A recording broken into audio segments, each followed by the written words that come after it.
Hi everyone, welcome back to the video. And इस video में हम लोग बहुत ही ज़्यादा इंपॉर्टेंट टॉपिक को डिस्कस करेंगे which is about international trade and theory. So अगर आप किसी भी कॉम्पिटिटिव एग्जाम की तैयारी कर रहे हैं this topic is very very important, international trade. So trade क्या होता है? ट्रेड का हिंदी मतलब होता है व्यापार करना। व्यापार से मतलब है कि किसी भी गुड यानी सामान या सर्विस का एक्सचेंज होना इस ट्रेड। सो इंटरनेशनल ट्रेड यानी कि इंडिया के अंदर नहीं, इंडिया के बाहर वाले देश के साथ। तो इंटरनेशनल ट्रेड यानी कि इंडिया का किसी और दूसरे अदर कंट्री के साथ, जैसे अमेरिका, जापान या किसी भी कंट्री के साथ जब ट्रेड होता है तो उसे इंटरनेशनल कहते हैं। यानी कि किसी एक देश का दूसरे देश के साथ, ना कि जैसे इंडिया के अंदर स्टेट्स है तो अगर स्टेट्स के बीच में ट्रेड हो रहा है यानी कि वो इंडिया के अंदर डोमेस्टिक ट्रेड हो रहा है। लेकिन वही अगर इंडिया किसी और कंट्री के साथ कर रहा है तो होगा international trade. So international trade different countries के बीच में होता है। एम्प्लॉयमेंट इससे बहुत ज़्यादा बढ़ती है क्योंकि अगर दो कंट्री के बीच में हो रहा है या दो से ज़्यादा कंट्रीज़ के बीच में हो रहा है तो उन सभी देश के नागरिकों को एम्प्लॉयमेंट अपॉर्चुनिटी मिलेगी। उनका लिविंग स्टैंडर्ड अच्छा होगा, पैसे होंगे तो अपना लिविंग स्टैंडर्ड अच्छा रख सकते हैं, जो भी चाहिए वो खरीद सकते हैं। इसके अलावा जो इंटरनेशनल ट्रेड या इंटरनेशनल थ्योरी है, सो मेनली जो थ्योरीज़ हैं वो दो तरीके की हैं, एक क्लासिकल थ्योरी, दूसरा मॉडर्न थ्योरी।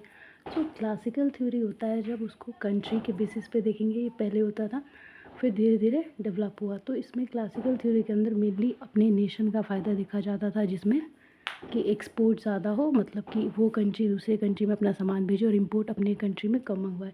सो इसमें क्लासिकल थ्योरी में एक ही नेशन अपना फ़ायदा देखता था और उसको निकालता था। और दूसरा है मॉडर्न थ्योरी, जिसमें कंपनी बेस्ड हुआ मिड 20th सेंचुरी से। और इसके अंदर जो क्लासिकल थ्योरीज़ है ये 17 और 18 सेंचुरी में पहली बार बहुत ज़्यादा डेवलप हुई थी। इसमें एक्सपोर्ट को बढ़ाया गया, इंपोर्ट को घटाया गया, जिसमें गोल्ड एंड सिल्वर को एज अ वेल्थ माना जाता था। नेशन द्वारा गोल्ड एंड सिल्वर को बहुत ज़्यादा मात्रा में रखा जाता था एज़ कम्पेरिजन टू करेंसी। और यूरोपियन नेशन ने इसको बाद में बहुत ज़्यादा अपनाया था। 1500 में न्यू नेशन और स्टेट बने थे, तो उस टाइम पे मर्केंटलिज्म के फीचर को बहुत ज़्यादा अपनाया गया था, जिसमें एग्जांपल है ब्रिटिश इम्पेरियलिस्ट, जिसमें क्या होता है प्रोटेक्शनिस्ट थ्योरी अपनाई जाती है। प्रोटेक्शनिस्ट थ्योरी यानी कि खुद के कंट्री का बस फ़ायदा देखना और बाकी देश का कुछ भी वेलफेयर ना सोचना। 21st सेंचुरी में चाइना और जापान जैसा देश जो है वो प्रोटेक्शनिस्ट थ्योरी को अपनाता है। एंड इसके अलावा जो आपकी थ्योरीज़ है वो दो बेसिस पे हैं, क्लासिकल एंड मॉडर्न।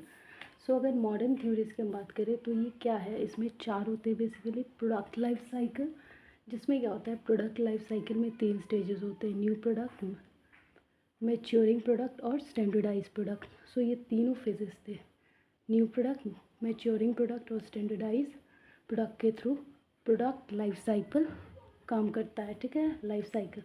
दूसरा है आपका पोर्टर्स नेशनल कॉम्पिटिटिव एडवांटेज, जिसमें क्या होता है कि एक प्रोसेस होता है या इनोवेटिव आइटम है आपके पास, कोई भी प्रोसेस या इनोवेटिव आइटम, तो इसके बेसिस पे कॉम्पिटिटिवनेस, यानी कि आपके पास कोई नया प्रोसेस है, कोई नया इनोवेटिव आइटम है जो दुनिया में पहले कभी नहीं था। अगर कुछ नया है तो उसको इसमें पोर्टर नेशनल कॉम्पिटिटिव एडवांटेज में रखा जाता है।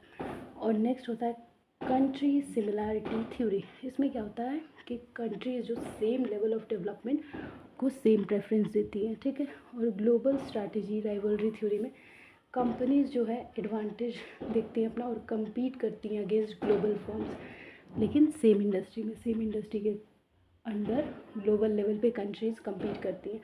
और दूसरा जो होता है आपका क्लासिकल थ्योरी। क्लासिकल थ्योरी में भी आगे बहुत सारे फीचर्स हैं, जैसे मर्केंटलिज्म। ये पहला ऐसा फीचर है जो क्लासिकल थ्योरी में डेवलप हुआ था, उसके बाद और भी न्यू फीचर्स आए। मर्केंटलिज्म क्या होता है, इस पर गोल्ड एंड सिल्वर के रिजर्व्स को, मर्केंटलिज्म के अंदर गोल्ड एंड सिल्वर के रिजर्व को बचा के रखने की या फिर रखने की बात कही गई और एक्सपोर्ट को बढ़ाने की और इंपोर्ट को कम करने की बात की गई। ठीक है। और जो यूरोपियन नेशन जैसे देश है और भी बहुत सारे देशों ने इस थ्योरी को अपनाया कि एक्सपोर्ट ज़्यादा करना है, अपने कंट्री का सामान ज़्यादा बेचना है और दूसरे कंट्री का कम मंगाना है, यानी कि इम्पोर्ट कम करना है।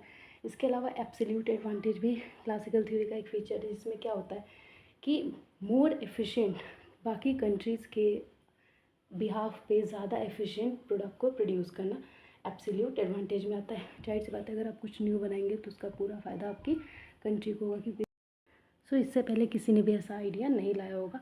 तो जो कंट्री नया आइडिया लाएगी, जो भी कंट्री बाकी कंट्री के मुकाबले कोई भी ऐसा आइटम प्रोड्यूस करेगी तो उसको एब्सोल्यूट एडवांटेज होगा कंपैरिजन टू अदर कंट्री। एक दूसरा क्लासिकल थ्योरी है हेक्स्टर ओलिन थ्योरी, जिसमें क्या होता है, आइटम प्रोड्यूस करना होता है जिस कंट्री में मान लीजिए कोई रिसोर्स बहुत ज़्यादा मात्रा में है। अगर इंडिया की बात करें, हमारे पास स्पाइसेस बहुत ज़्यादा है, तो उसी फील्ड में स्पाइसेस से हम कोई भी न्यू नहीं मतलब ज़्यादा से ज़्यादा आइटम प्रोड्यूस कर सके। सो उससे क्या होगा कि हमें हमारी कंट्री को पूरा फ़ायदा बेनिफिट होगा।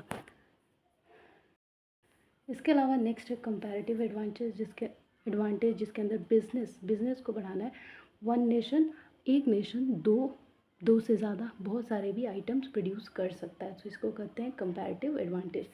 एक होता है लियोनिफ पैराडॉक्स, जिसमें क्या ऑब्जर्वेशन है, जैसे यूएस कैपिटल इंटेंसिव गुड को इंपोर्ट करता है और लेबर इंटेंसिव आइटम को एक्सपोर्ट करता है। सो ये क्या है, लियोनिफ पैराडॉक्स, जिसमें ऑब्जर्वेशन मेन रोल प्ले करता है। इसके अलावा इंटरनेशनल ट्रेड और उसकी थ्योरी के फ़ायदे भी हैं, प्रोन्स और नुकसान भी है, प्रोन्स एंड कॉन्स दोनों है। सो जो एडवांटेज और डिसएडवांटेज, जैसे एडवांटेज की अगर बात करें, एम्प्लॉयमेंट को बढ़ावा देता है, एम्प्लॉयमेंट पैदा करता है, लिविंग स्टैंडर्ड को बढ़ाता है और चॉइसेस लोगों के लिए बढ़ाता है।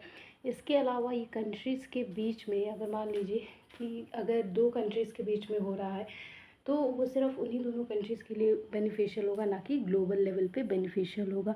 सो ये फ़ायदे है कि एम्प्लॉयमेंट बढ़ा रहा है और लिविंग स्टैंडर्ड, लेकिन ये नुकसान भी है कि अगर सिर्फ किसी दो कंट्रीज़ के बीच में हो रहा है तो ग्लोबल लेवल पे वो फ़ायदा ना। सो ये है कि ग्लोबल लेवल पे फ़ायदा ना दे कि वो सिर्फ उन्हीं दो कंट्रीज़ को जिनके बीच में हुआ है, जैसे मान लीजिए इंडिया और यूएस के बीच में हो रहा है तो सिर्फ उन्हीं को फ़ायदा देगा, और वही अगर इंडिया बाकी और मोर देन वन कंट्री के साथ कर रहा है तो सबको फ़ायदा होगा। So this was all about international trade and it's theory. I hope अगर आप किसी भी कॉम्पिटिटिव एग्जाम की तैयारी करें, लाइक यूपीएससी, बीपीएससी या किसी भी कॉम्पिटिटिव एग्जाम की, so you will find it beneficial, and if it is then share it with your known जो भी तैयारी कर रहे हैं।